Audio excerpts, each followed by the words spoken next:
Brokatinės avižėlės tai vienas iš gražiausių avižėlių. Jų blizgesys neįtikėtinas. Šis unikalus avižėlių žaižaravimas atsiranda, kai absoliučiai skaidri keramika yra prisodrinama tūkstančiais įvairiaspalvių blizgių plokštelių. Maišant skirtingas spalvas išgaunama neįtikėtina spalvų įvairovė.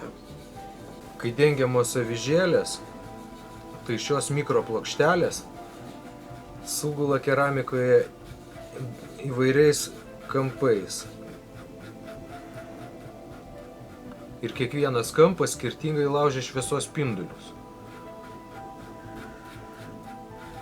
O sustingus ši danga daug tvirtesnė už gryniausią porcelianą.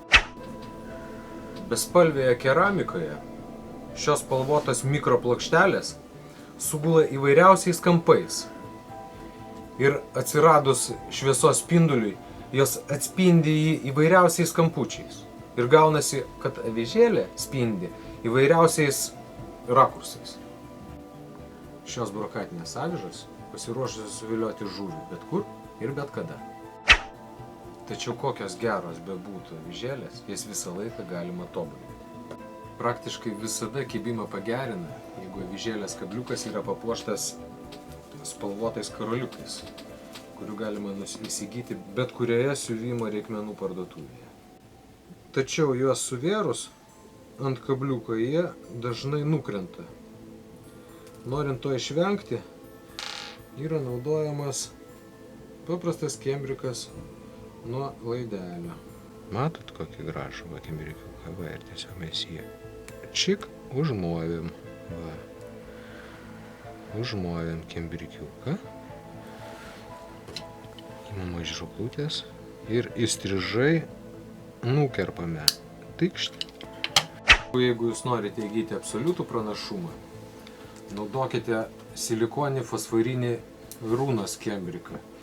Jis dažniausiai naudojamas jūriniam sistemėliam, karšiniam sistemėliam gaminti, bet puikiai tinka ir avižėlių tuningui.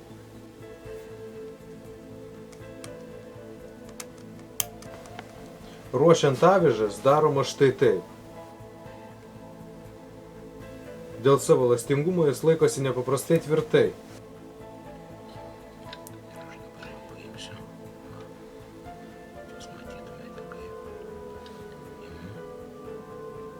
Dabar kerpam įstrižai.